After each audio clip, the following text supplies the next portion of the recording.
The howling wind cut through the streets of Newton, Kansas like a knife, swirling thick sheets of snow into blinding white walls as Lillian Summers clutched her wool coat tighter around her slender frame. December 1876 had brought the harshest blizzard anyone in the cattle town had seen in decades. But she had no choice but to venture out. Her father's medicine wouldn't wait for fair weather. Lillian's boots crunched through the fresh powder as she navigated the increasingly deserted streets. At 22, she was no stranger to the harsh realities of frontier life. Since her mother's passing 3 years ago, she'd shouldered the responsibility of caring for her ailing father, the town's former schoolmaster. Today's journey to retrieve his heart medicine from Doc Wilson's office had seemed simple enough when she'd left home, but the storm had intensified with frightening speed. "Just one more block," she whispered to herself, her words immediately snatched away by the wind.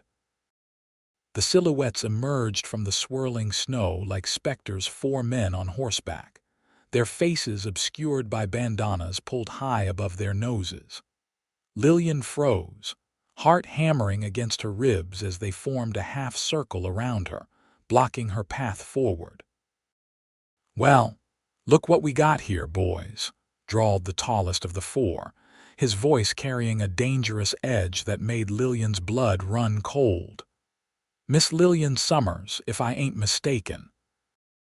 Lillian took an instinctive step back, her hand tightening around the small purse containing the few dollars she'd brought to pay the doctor. "I have no quarrel with you, gentlemen. Please let me pass." The leader chuckled, a sound devoid of warmth.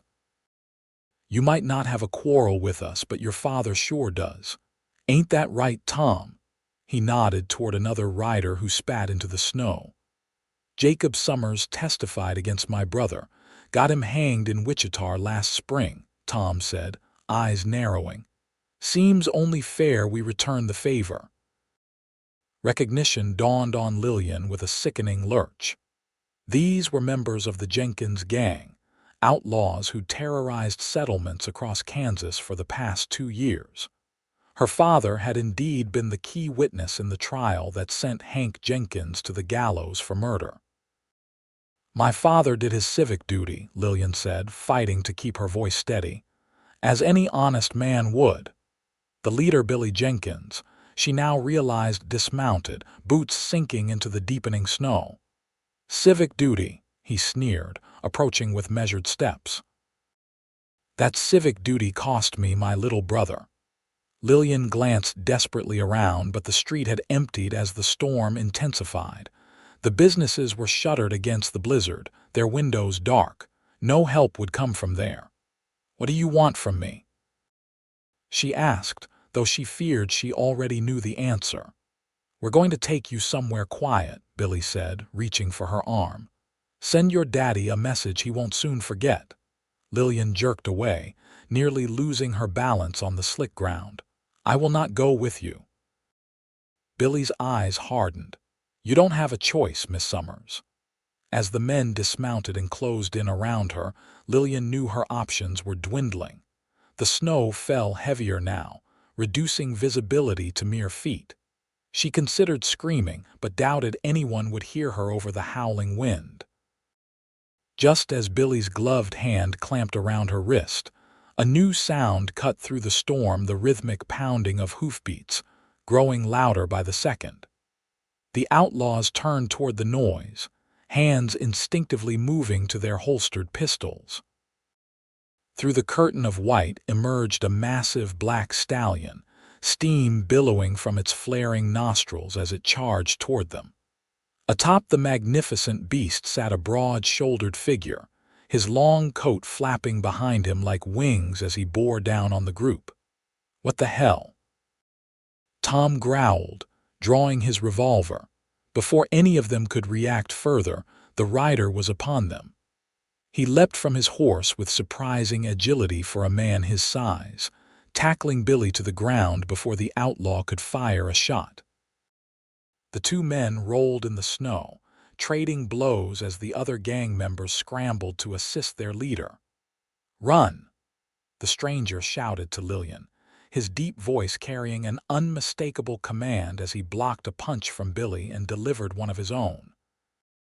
Instead of fleeing, Lillian grabbed a shovel leaning against a nearby storefront and, with all her might, swung it at the closest outlaw who was taking aim at her rescuer. The flat of the blade connected with his shoulder, causing his shot to go wide and drawing a howl of pain.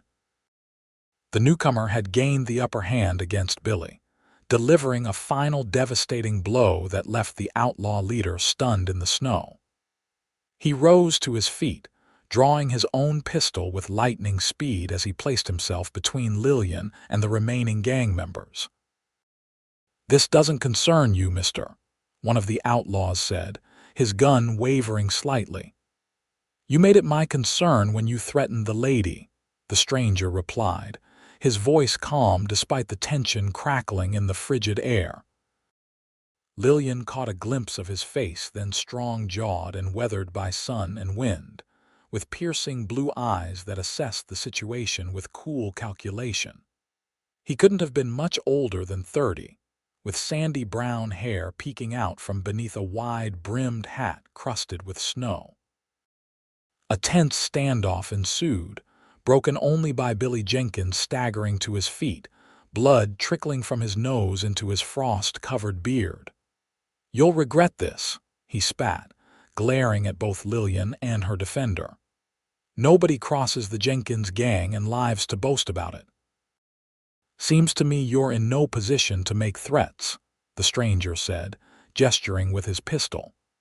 "Now get on your horses and ride out before I decide prison's too good for the likes of you."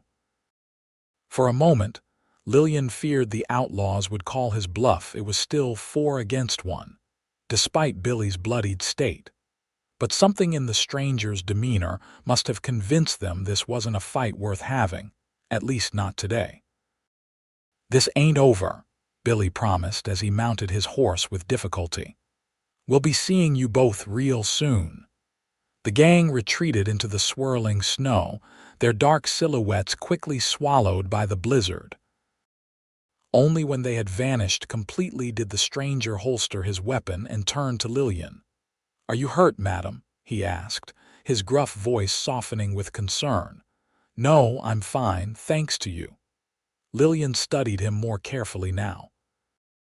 His clothes, though of good quality, were trail-worn, and a silver star pinned to his vest caught what little light filtered through the storm clouds. "You're a lawman, Samuel Hayes," he replied with a slight nod. "U.S. Marshal. I've been tracking the Jenkins Gang for 3 weeks now." "Lillian Summers," she responded, extending a gloved hand which he took gently. "I owe you my life, Marshal Hayes." A hint of a smile cracked through his serious expression.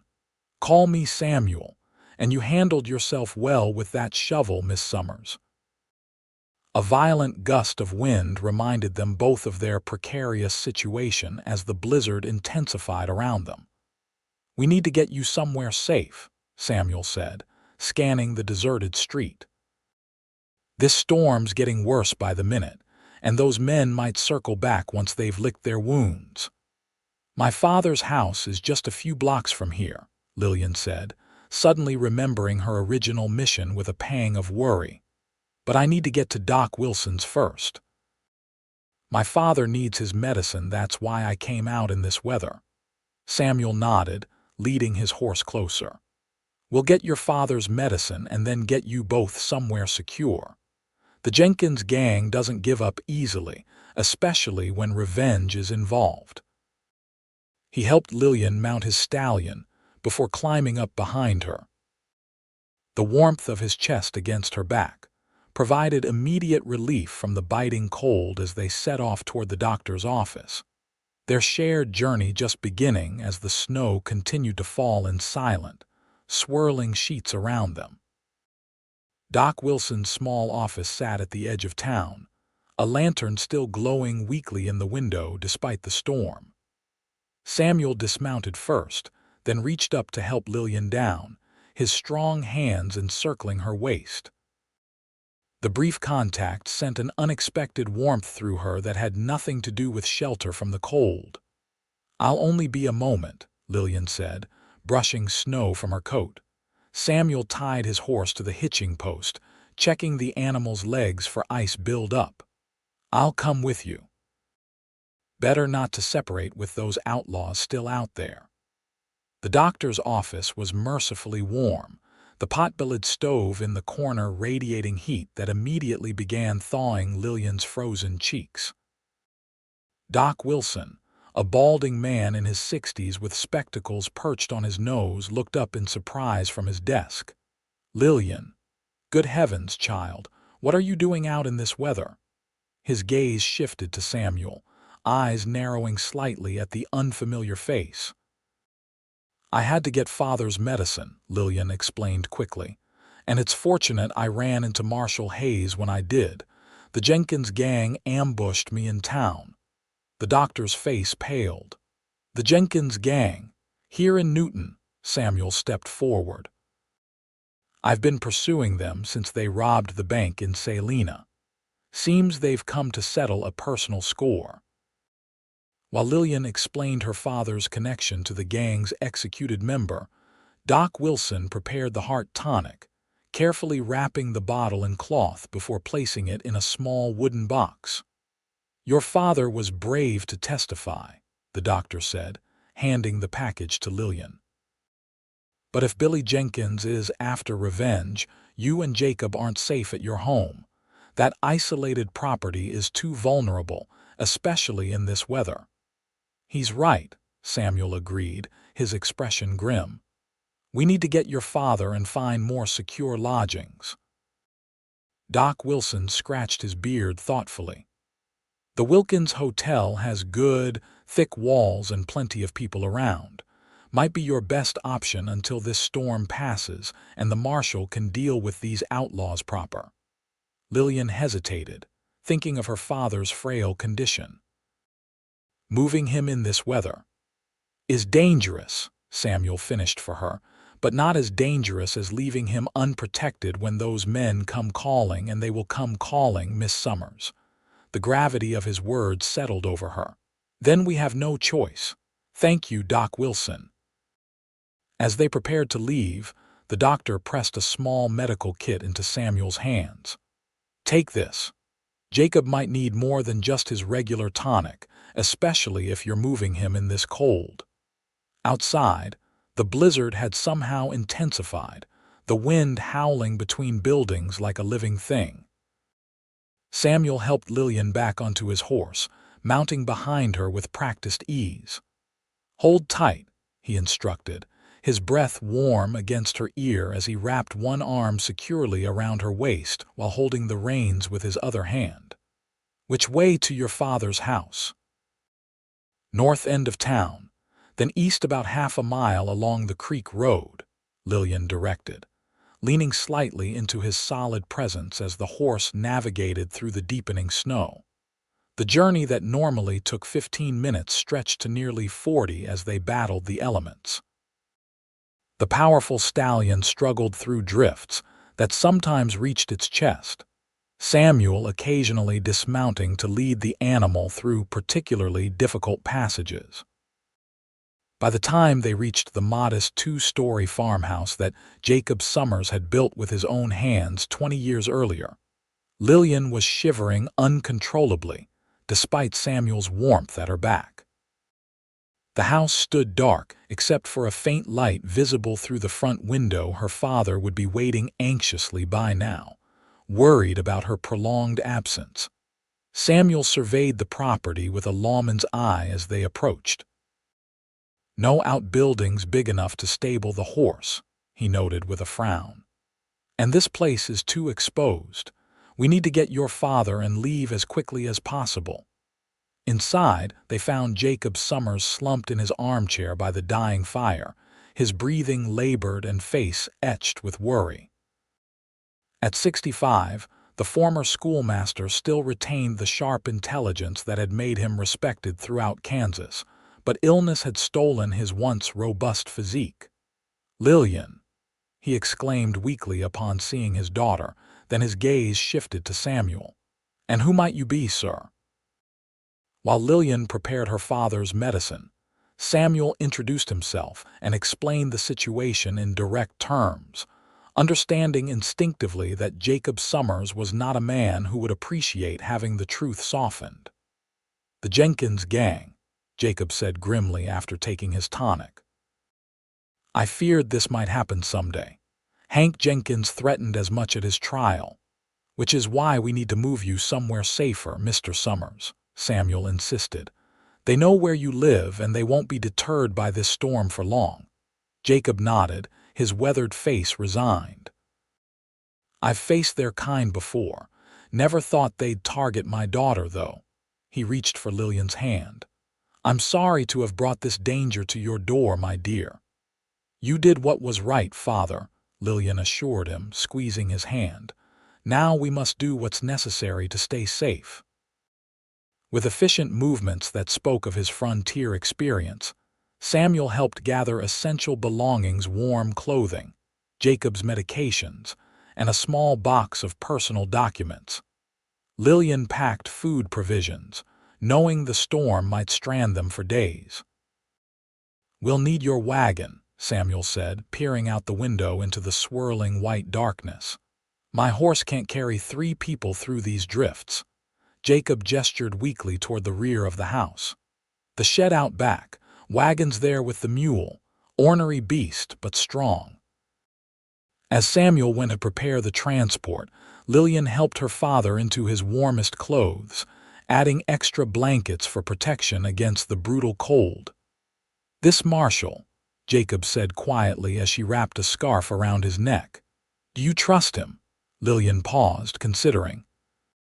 She had only met Samuel Hayes an hour ago, yet something about his steady presence and unwavering determination inspired confidence. "Yes," she said finally. "I believe I do." Jacob studied her face for a moment, then nodded. "Good, that's good." Samuel returned, snow coating his shoulders and hat. "Wagon's ready. We should move now. I don't like the tracks I'm seeing around your property. Someone's been scouting the area recently." This news lent urgency to their departure.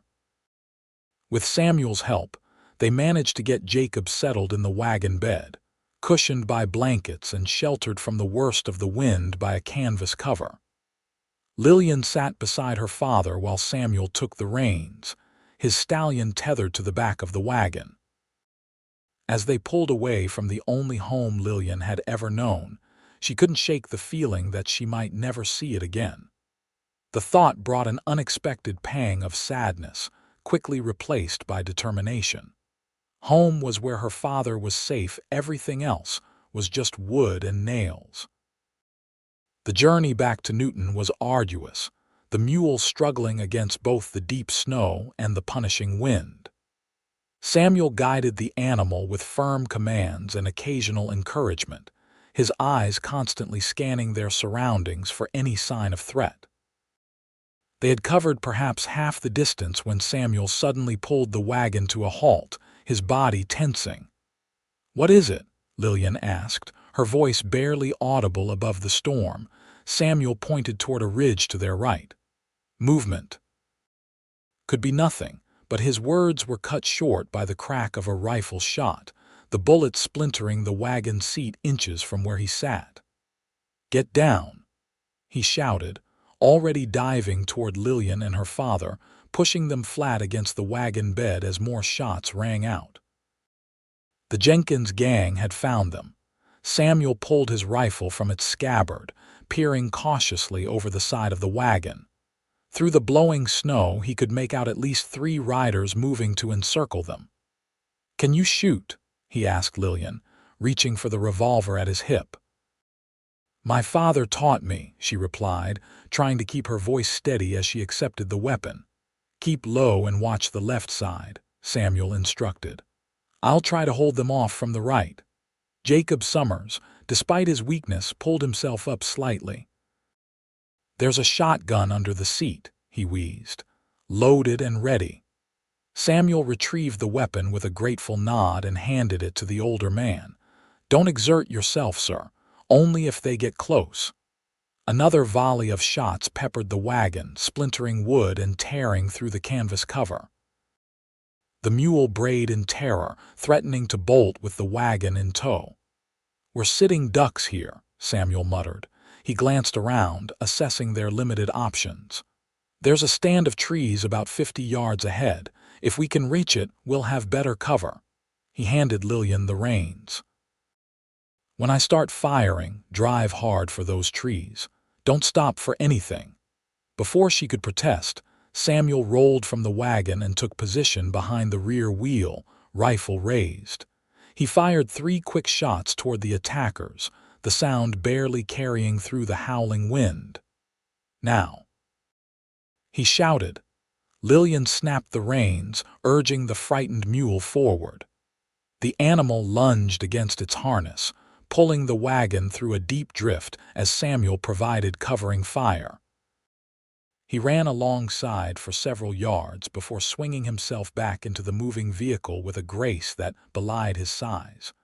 Bullets continued to fly around them, but the blizzard worked in their favor, making accuracy nearly impossible for their pursuers. The mule, driven by fear and Lillian's determined handling, pulled them into the shelter of the pine grove just as one of the wheels struck a hidden rock and cracked. The wagon tilted dangerously, but remained upright as they came to a stop among the trees. The dense branches provided some shield from both the storm and their attackers. "They'll be coming after us on foot now," Samuel said, quickly reloading his rifle. "The trees are too tight for horses." Jacob struggled to sit up, his face alarmingly pale. "I'll only slow you down," he said between labored breaths. "You two go ahead. I can hold them off for a while." "No, father," Lillian protested. "We stay together." Samuel was already scanning the area, his experienced eye finding what others might miss. "There's a ravine about 30 yards east. Might lead down to the creek." He turned to Lillian. "Can your father make it that far if we help him?" She nodded determinedly. "We'll manage. Then that's our play. The wagon's finished with that broken wheel, but it might buy us time." Samuel grabbed their essential supplies, stuffing them into a saddlebag. "I'll get my horse. Be ready to move when I return." While Samuel retrieved his stallion, Lillian helped her father to the edge of the wagon, murmuring encouragement as his strength faltered. The medicine was working, but the stress and cold were taking their toll. Samuel returned quickly, leading his massive black horse by the reins. "I've laid some false tracks heading north," he explained.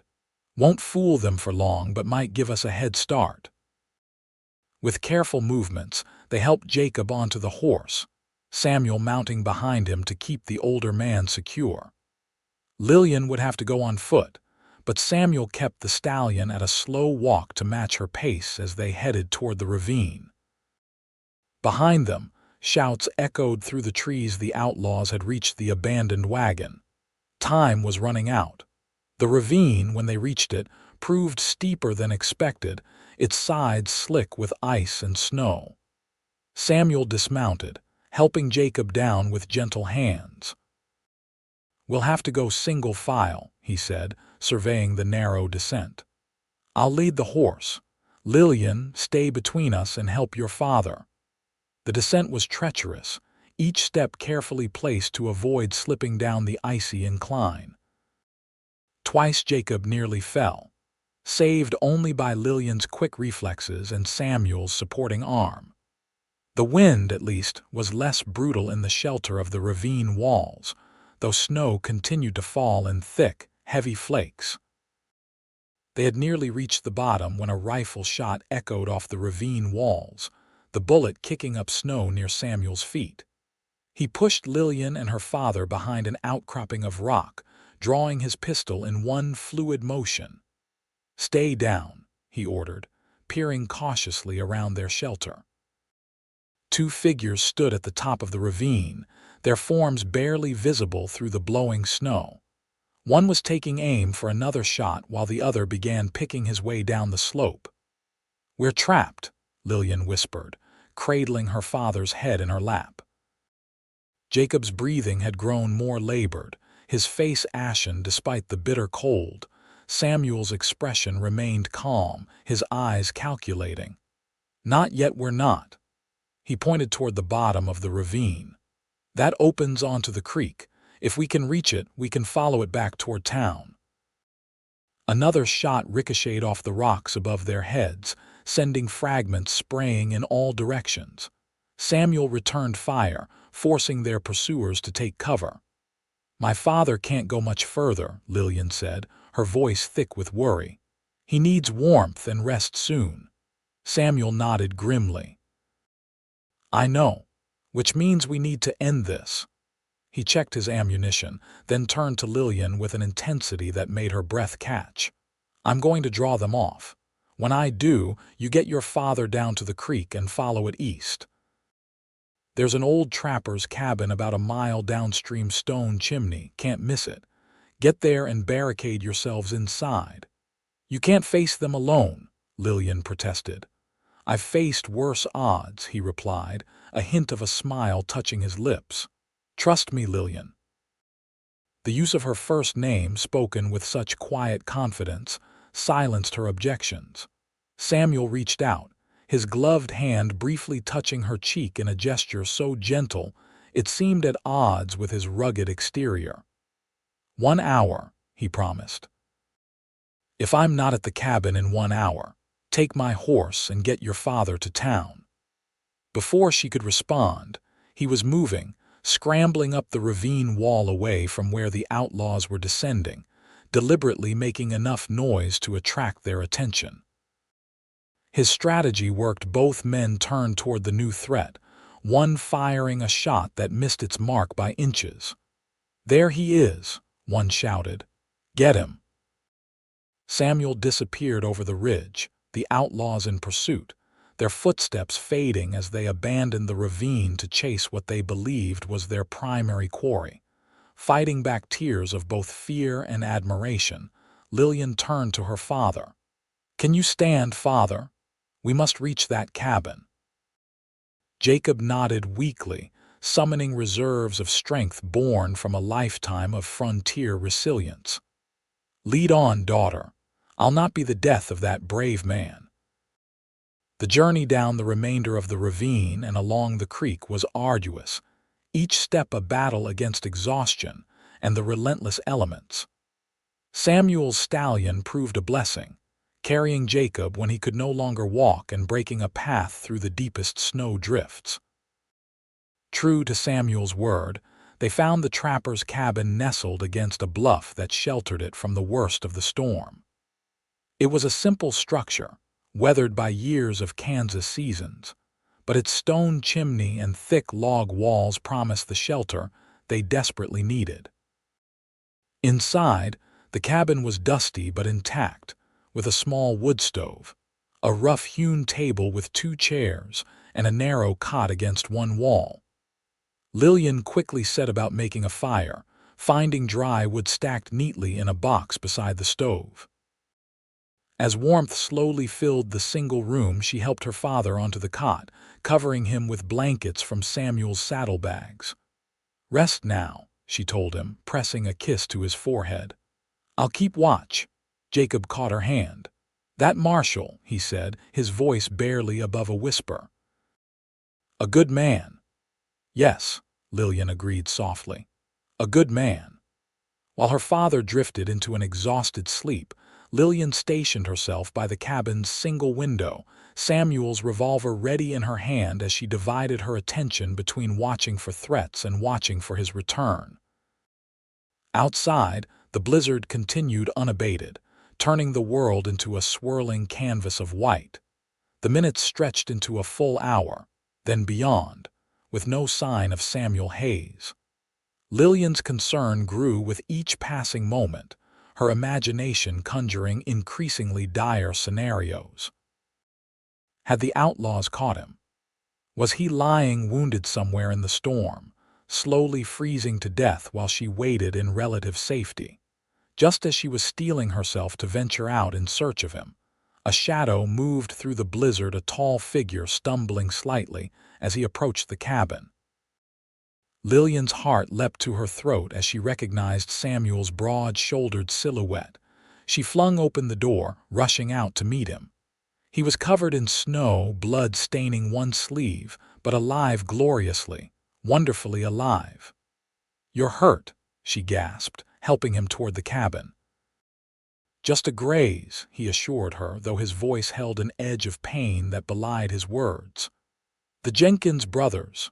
We haven't seen anyone," Lillian said, guiding him inside and closing the door firmly behind them. "Father's resting. What happened?" Samuel sank gratefully onto one of the chairs as Lillian helped him remove his snow-crusted coat. "I led them on a merry chase through the woods," he explained, wincing as she examined the bullet wound on his upper arm. "Lost one in a gully, broke his neck when he fell. The other, Billy himself, got in a lucky shot before I managed to wing him. He retreated, but he's still out there." Lillian set about cleaning and bandaging his wound, using supplies from the medical kit Doc Wilson had given them. "You could have been killed," she said softly, her fingers gentle against his skin. Samuel's eyes met hers, something unspoken passing between them in the warmth of the cabin. "Some things are worth the risk." They fell into a companionable silence as Lillian finished tending his injury. When she was done, Samuel checked on Jacob, nodding with approval at the older man's improved color. "The medicine is working," Lillian said, "and the rest is helping too." Samuel stoked the fire, adding more wood to keep the cabin warm through the night that was rapidly approaching. "We'll stay here until morning," he decided. "The storm should break by then, and we can make for town with less risk." As the day faded into evening, they shared a simple meal of jerky and hardtack from Samuel's provisions. Jacob woke long enough to eat a little before drifting back to sleep, his breathing noticeably easier. With the older man resting, Lillian and Samuel sat close to the stove, the crackling fire casting dancing shadows across the cabin walls. Outside, the wind howled its fury, but inside, a different kind of warmth was growing, one that had nothing to do with the flames in the stove. "How did you come to be a marshal?" Lillian asked, breaking the comfortable silence that had settled between them. Samuel's eyes remained on the fire as he answered. "My father was a sheriff in Missouri, taught me everything about tracking, shooting, reading people. After he was killed by rustlers, I drifted west, took odd jobs, cowhand, scout for the army, bounty hunter for a time." He glanced at her, gauging her reaction to this last admission. Lillian merely nodded, encouraging him to continue. 3 years ago, I helped a marshal track down a gang that had robbed a stagecoach. He saw something in me, I guess, sponsored my appointment to the service." Samuel shrugged slightly. "Been chasing outlaws ever since." "Do you ever wish for a different life?" Lillian asked, the question emerging before she could consider its implications. Samuel was quiet for a long moment. "Sometimes," he finally admitted. "When I see a man working his own land, coming home to a family at night instead of a cold camp somewhere. Yes, sometimes I wonder." The honesty in his voice stirred something in Lillian's chest. Here was a man who faced danger daily, who had saved her and her father without hesitation, yet beneath the tough exterior lay dreams not so different from any other man's. "And you," Samuel asked, turning the question back to her, "is caring for your father all you want from life?" Lillian gazed into the fire, considering. "I love my father dearly, and I don't regret staying to care for him after Mother passed. But—" she hesitated, unaccustomed to sharing her private thoughts with anyone, let alone a man she'd met only hours ago. "But you have dreams of your own," Samuel finished for her, his voice gentle. She nodded. "I wanted to teach, like my father did, perhaps even open a proper school in Newton someday. The town is growing and children need more than just basic reading and figures now. You'd make a fine teacher, Samuel said with such certainty that Lillian couldn't help but smile. How could you possibly know that? I've seen how you handle crisis calm, resourceful, putting others first. Those are qualities of a good teacher. His eyes, reflecting the firelight, held hers. And a remarkable woman. Heat that had nothing to do with the stove flooded Lillian's cheeks. No man had ever spoken to her in such a way, with admiration untainted by condescension or expectation. "Thank you," she said simply, unable to find more eloquent words. The moment stretched between them, filled with unspoken possibilities. Then Jacob coughed in his sleep, breaking the spell. Samuel stood, moving to the window to check the storm's progress. "You should get some rest," he said, his back to her. "I'll take first watch." Lillian wanted to protest, to continue their conversation, but she recognized the wisdom in his suggestion. The day's events had drained her more than she cared to admit. "Wake me in a few hours," she insisted. "You need rest too, especially with that wound." Samuel nodded without turning. A few hours, then. Lillian settled on the floor near her father's cot, using her coat as a pillow. Despite her exhaustion, sleep didn't come immediately. Her mind kept returning to the man standing vigil by the window, his courage, his gentle strength, the way his eyes had held hers when he called her remarkable. In the space of a single day, Samuel Hayes had become more than just her rescuer. He had become something she hadn't known she was missing until now. With that thought warming her more effectively than any fire could, Lillian finally drifted into sleep, lulled by the steady rhythm of her father's breathing and the silent, protective presence of the marshal who had risked his life to save them. Morning arrived with unexpected gentleness, the howling wind of the previous day replaced by an almost eerie stillness. Lillian woke to find Samuel dozing in a chair by the door, his rifle across his lap. He had never woken her for her turn at watch. The cabin was still warm, evidence that he had maintained the fire throughout the night. Sunlight streamed through the window, creating patterns on the rough wooden floor where yesterday there had been only shadows. Lillian rose quietly, checking on her father who slept peacefully, his color much improved. Only then did she approach Samuel, reluctant to disturb his much-needed rest but knowing they needed to plan their next move. She needn't have worried about waking him. As she drew near, his eyes opened instantly, alert despite his exhaustion. "The storm's passed," he noted, glancing toward the window. "Yes," Lillian agreed, "but that means the Jenkins Gang will have an easier time tracking us as well." Samuel stood, stretching carefully to avoid aggravating his injured arm. "We should move out soon. Town's about 5 miles from here. We can make it by midday if we push." Jacob stirred on the cot, awakened by their voices. "Morning," he greeted them, his voice stronger than it had been the previous day.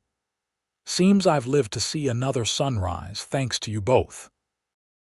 While Lillian prepared a simple breakfast from their remaining provisions, Samuel scouted outside, returning with news that both relieved and concerned them. "No sign of the Jenkins Gang, but they're out there somewhere," he reported. "The snow's deep but passable. My horse is rested enough to carry Jacob again, and we'll make better time with the sun to guide us." They departed within the hour, leaving the small cabin that had sheltered them through the night. The world outside was transformed. The blizzard had draped the landscape in pristine white, dazzling under the clear blue sky. In other circumstances, it might have been breathtakingly beautiful. Today, it merely offered them better visibility to spot danger before it spotted them. Samuel led the way, breaking trail through snow that sometimes reached above his knees. Jacob rode the stallion, bundled against the cold but sitting straighter than he had the day before. Lillian walked beside the horse, one hand on her father's leg to steady him, the other holding Samuel's revolver at the ready. They had covered perhaps 2 miles, the town of Newton visible in the distance as a smudge of smoke against the horizon, when Samuel suddenly raised his hand in a signal to halt. He dropped to one knee, examining something in the snow that Lillian couldn't see from her position. "Tracks," he said grimly. 3 men moving parallel to us about 100 yards west. "The Jenkins Gang?" Lillian asked, though she already knew the answer. Samuel nodded. "They're trying to get ahead of us, cut us off before we reach town." Jacob shifted on the horse. "How do you want to play this, Marshal?" Samuel considered, his experienced eye assessing their limited options. "They don't know we've spotted them yet. That gives us an advantage." He pointed toward a line of trees about half a mile ahead. "If we can reach those cottonwoods, we'll have cover for the final approach to town." They altered their course slightly, Samuel now watching their western flank with increased vigilance as they pushed forward with renewed urgency. The going was difficult, each step requiring effort as they plowed through the deep snow, but the fear of what awaited them should they fail drove them onward. They had nearly reached the cottonwood grove when the first shot rang out, the bullet kicking up snow mere feet from Samuel. He reacted instantly, pushing Lillian down while simultaneously drawing his rifle. "They're in the trees already," he shouted, returning fire toward the muzzle flash he'd spotted among the bare branches. "Stay low." 3 mounted figures emerged from the grove, fanning out to surround them. Billy Jenkins led them, his face contorted with rage and a crude bandage visible on his shoulder where Samuel had wounded him the day before. "End of the line, Marshal," Billy called out, his rifle aimed at the group. "Hand over the girl and the old man, and maybe you'll walk away from this." Samuel positioned himself between the outlaws and his companions, his rifle steady despite the odds against them. "You know I can't do that, Jenkins." Billy spat into the snow. "Then I reckon this is where you die." The standoff stretched, tension crackling in the cold air. Lillian could see Samuel calculating, looking for any opening that might give them a chance. They were exposed in the open field, outgunned and outnumbered. Then, unexpectedly, Jacob spoke up. "William Jenkins," he called, his voice carrying surprising strength across the distance. "Your quarrel is with me, not these others. Let them go and I'll surrender myself." "Father, no," Lillian protested, but Jacob silenced her with a look. "An old man's life for 2 young ones," he continued. "Seems a fair trade." Billy Jenkins laughed, the sound harsh in the winter silence. "Mighty noble, old man, but I aim to take all 3 of you. An eye for an eye, that's what the good book says, ain't it? You took my brother, so I'll take your daughter and then you, and then this meddling lawman." While this exchange continued, Samuel had been slowly, imperceptibly shifting his position, moving to place a slight rise in the ground between them and one of the outlaws. It wasn't much, but it reduced their enemy's advantage by a crucial margin. "Last chance, Jenkins," Samuel called out. "Throw down your weapons. There's a circuit judge due in Newton next week. You'll get a fair trial." "Like my brother got," Billy snarled. "I don't think so, Marshal." What happened next occurred with such speed that Lillian would later have trouble recalling the exact sequence of events. Billy Jenkins made a slight motion with his hand, a signal to his men, and all 3 outlaws raised their rifles to fire. But Samuel was already moving, diving and rolling through the snow as he fired his rifle with deadly accuracy. One of the outlaws toppled from his horse, Samuel's bullet finding its mark. The others returned fire, forcing Lillian and her father to press themselves flat against the ground as bullets tore through the air above them. Samuel continued firing, methodically working the lever of his Winchester as he provided covering fire. "Run for the trees," he shouted to Lillian between shots. "Take your father and go." The stallion, spooked by the gunfire, had bolted several yards away but now stood nervously pawing the ground. Lillian helped her father toward the animal, bullets kicking up snow around them as they moved. One of the remaining outlaws swung his horse around, trying to cut them off. Samuel took aim, but his rifle clicked empty at the crucial moment. Without hesitation, he dropped the weapon and charged, tackling the outlaw from his horse in a desperate gamble. The two men crashed into the snow, trading blows as they struggled for control of the outlaw's pistol. Lillian, having helped her father mount, drew her own revolver and fired at Billy Jenkins, forcing him to take cover behind his horse. For a moment, it seemed they might escape. Samuel had subdued his opponent and was reaching for the man's dropped gun, while Lillian's shots had kept Billy temporarily at bay. But as Samuel rose to his feet, Billy Jenkins emerged from behind his horse with a shotgun raised. "Look out!" Lillian screamed. Samuel dove aside as the shotgun roared, most of the buckshot missing him but some tearing into his side. He rolled in the snow, leaving a crimson trail as he sought cover behind a fallen log. Lillian didn't hesitate. Urging her father to ride for the trees, she turned and ran toward Samuel, firing her remaining bullets at Billy to keep him from finishing the job. Her last shot struck the outlaw's arm, causing him to drop the shotgun with a howl of pain. She reached Samuel, who was pressing a hand to his bleeding side, his face pale with pain but his eyes still alert. "Go," he gasped. "Get to town." "Not without you," Lillian insisted, helping him to his feet despite his protests. Billy Jenkins had recovered his rifle and was advancing on foot, his remaining companions circling to cut off their escape route to the trees. They were trapped, with only a fallen log for cover and no loaded weapons between them. It was at that moment, when all seemed lost, that salvation arrived from an unexpected quarter. Gunfire erupted from the direction of Newton, not a single shot, but a volley that sent the outlaws scrambling for cover. A group of riders emerged from the tree line, the morning sun glinting off the badges pinned to several of their coats. "Marshal service," a voice bellowed across the field. "Drop your weapons." Billy Jenkins, realizing he was outmatched, attempted to flee, but a well-placed shot brought down his horse, sending him tumbling into the snow. Within minutes, the posse had surrounded the remaining outlaws, disarming them and binding their wrists with practiced efficiency. The leader of the group, a grizzled marshal with a thick gray mustache, dismounted and approached Lillian and Samuel, who was now leaning heavily against her. "Marshal Hayes," he greeted with a nod. "Figured you might need some help when you didn't report in. Looks like we arrived just in time." "Marshal Wilson," Samuel acknowledged weakly. "Your timing is impeccable. And these folks?" Wilson asked, gesturing toward Lillian and Jacob, who had ridden back to join them once the shooting stopped. "Lillian and Jacob Summers," Samuel replied.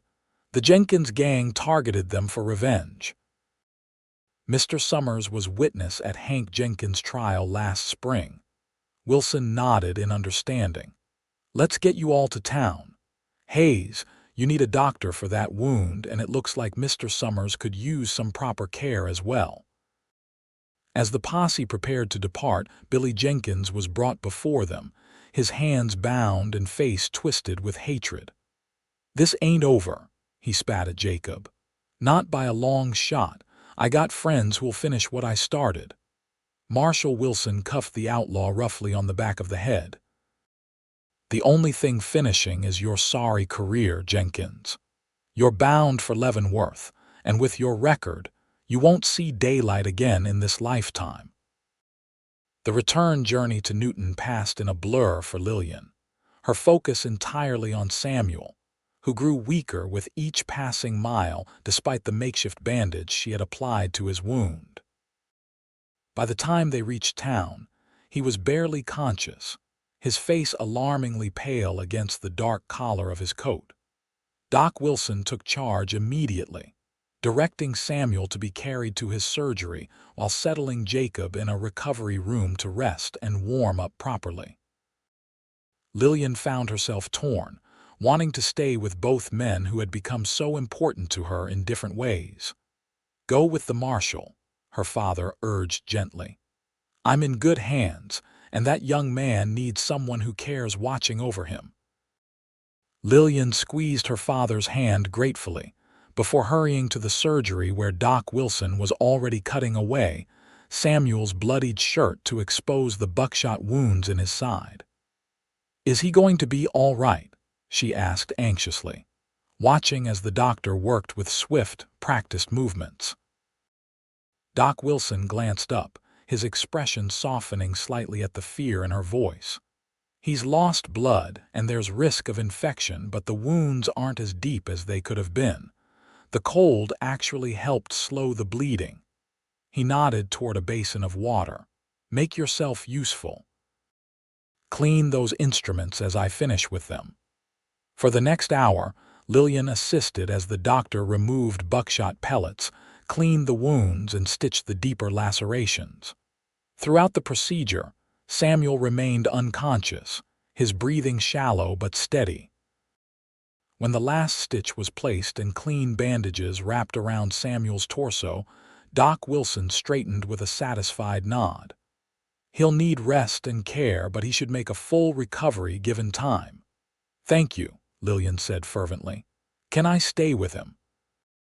The doctor seemed about to refuse, then noted the determination in her eyes and relented. "Very well. Call me if his condition changes. I'll look in on your father now." Left alone with Samuel, Lillian pulled a chair close to his bedside and took his hand in hers. His skin was warm, too warm, perhaps, but at least not the deadly chill of someone succumbing to the cold. She studied his face, relaxed now in unconsciousness. The stern lines of duty softened into something younger, almost vulnerable. "You have to get well," she whispered, smoothing a strand of sandy hair from his forehead. "There's a conversation we need to finish about dreams and different lives." As if in response, Samuel's fingers tightened slightly around hers, though he didn't wake. Lillian smiled, settling back in her chair for what she knew might be a long vigil. She had time to think about what had happened in the span of 2 days, and how a chance encounter in a blizzard had changed everything. 3 days passed before Samuel fully regained consciousness, days during which Lillian divided her time between her father's room and the marshal's bedside. Jacob recovered quickly, his resilient constitution bouncing back once properly warmed and medicated.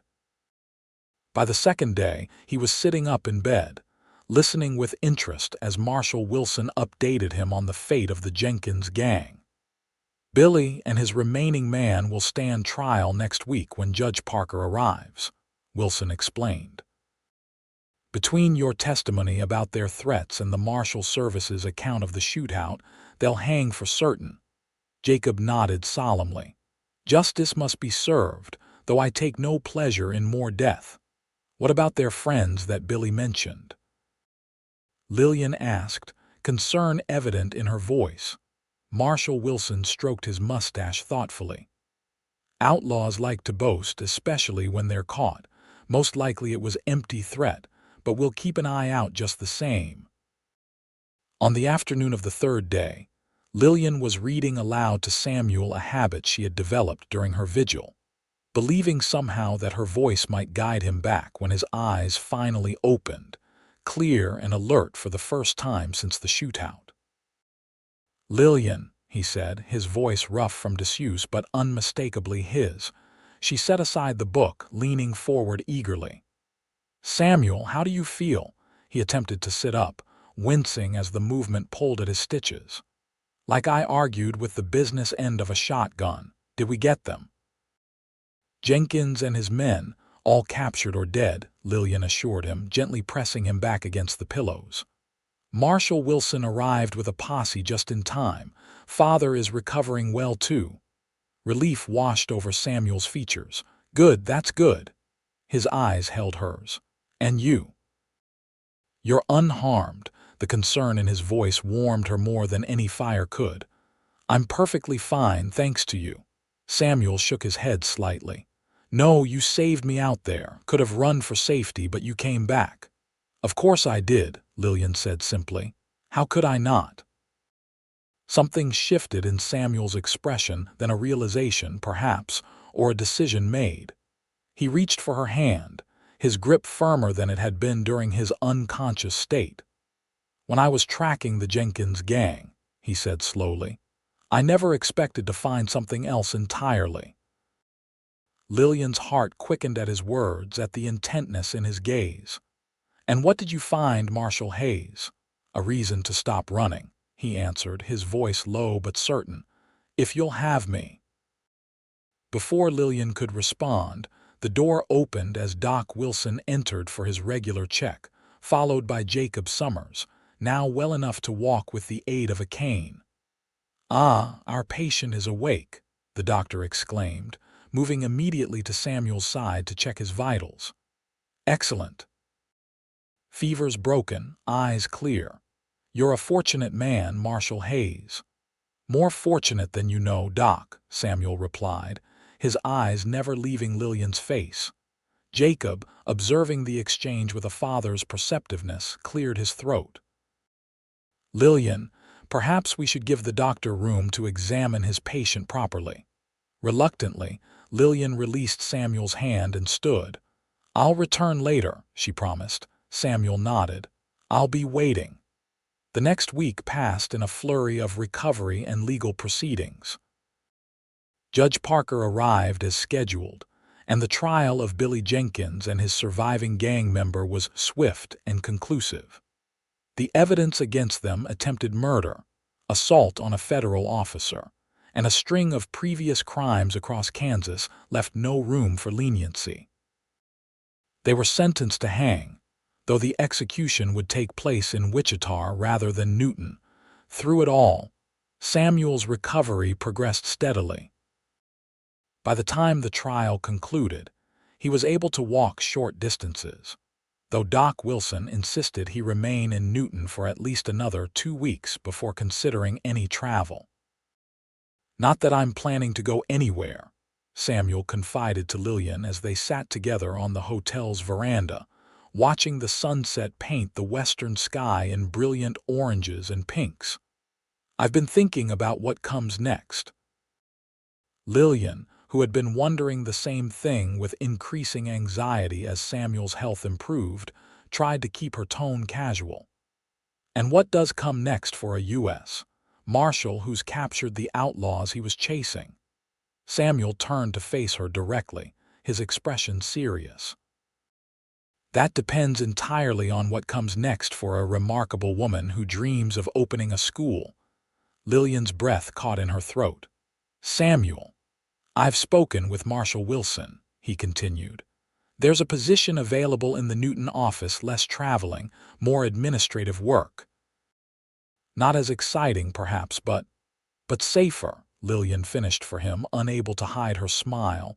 And you'd be based here, in Newton, Samuel nodded, reaching for her hand. If there's a reason for me to stay. Lillian entwined her fingers with his. I believe there is, Marshal Hayes. A very good reason indeed. The decision, once made, seemed to accelerate everything else.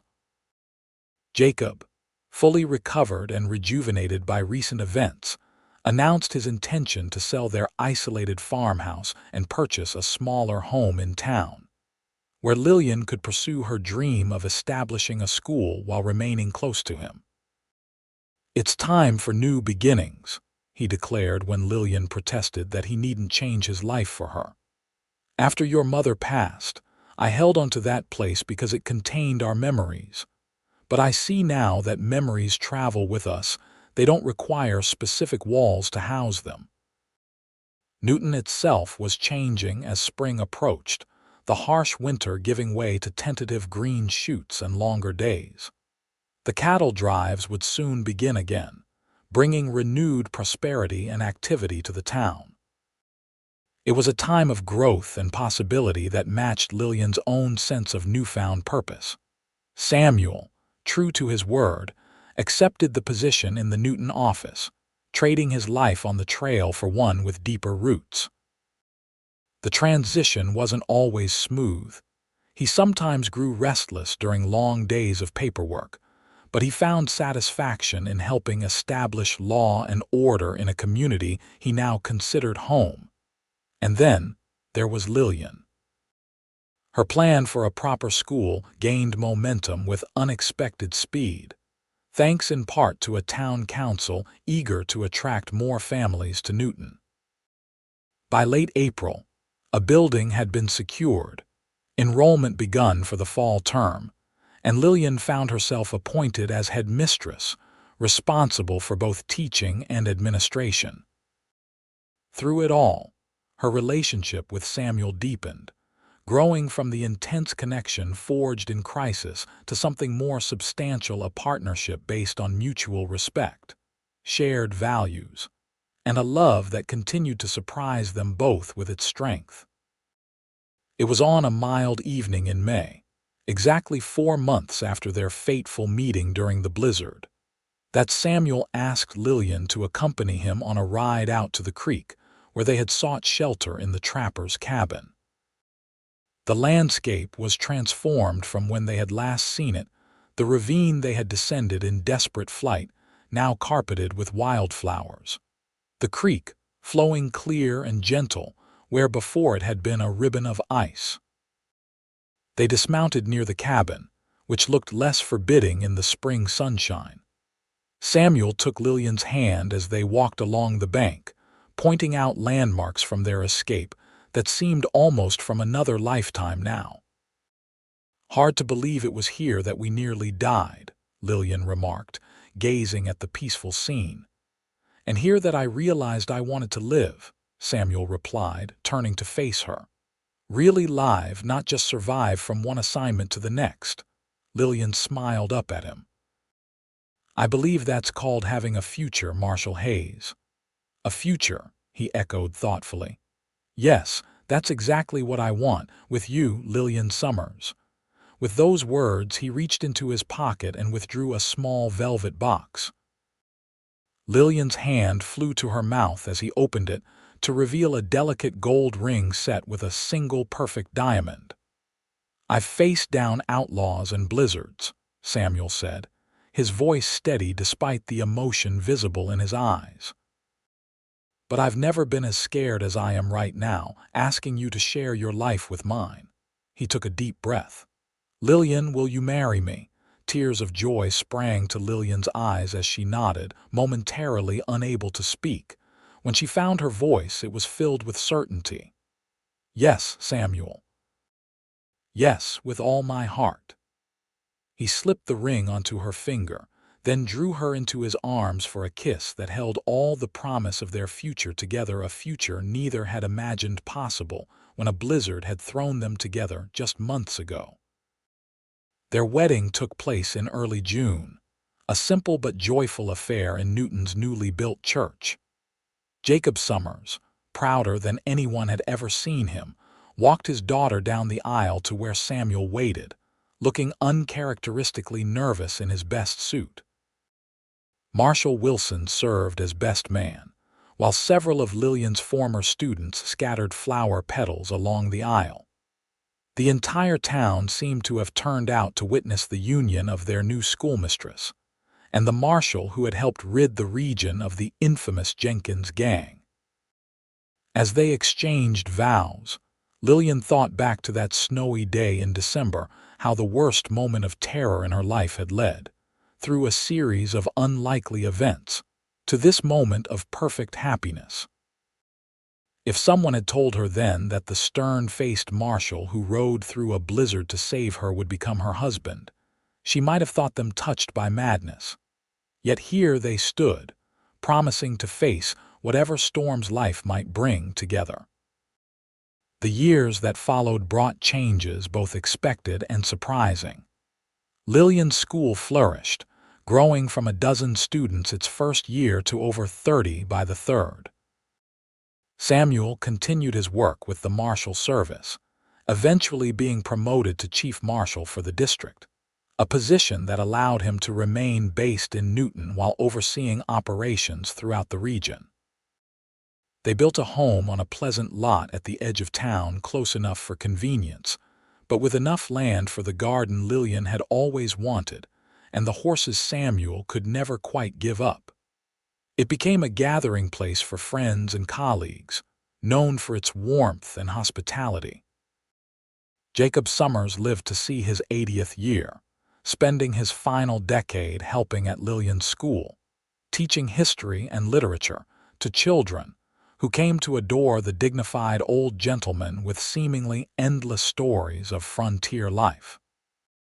And in the spring of 1878, Lillian and Samuel welcomed their first child, a son they named William Jacob Hayes, after both Samuel's father and Lillian's.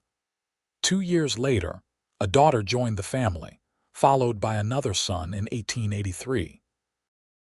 They never forgot how their story began. Indeed, it became something of a family legend, told and retold on winter evenings beside the fire. How outlaws surrounded her in a blizzard, and a cowboy rode through the snow to save her. How danger threw them together, and love kept them that way. Sometimes, when snow began to fall over Newton, Samuel would catch Lillian looking out the window with a particular expression, not fear, but something like reverence. "What are you thinking?" he asked her once, coming to stand beside her as they watched fat flakes drifting down in the twilight. Lillian leaned into his embrace, still fitting perfectly against him after all these years. "I was thinking that most people curse the blizzard, but I can never bring myself to do so." Samuel pressed a kiss to her temple, understanding completely. "Because without the storm, we might never have found each other." "Exactly," she agreed, turning in his arms to meet his gaze, still as blue, still as steady as the day he had ridden through the snow to her rescue. "Some storms, it seems, are blessings in disguise." "And some rescues," Samuel replied with the smile he reserved only for her, "save the rescuer as much as the rescued." Outside, the snow continued to fall, blanketing Newton in pristine white much as it had on that fateful December day. But inside their home, Lillian and Samuel Hayes had all the warmth they would ever need in their hearth, in their family, and in the enduring love that had begun with a desperate ride through a blizzard, and grown into a lifetime of happiness neither had dared imagine possible.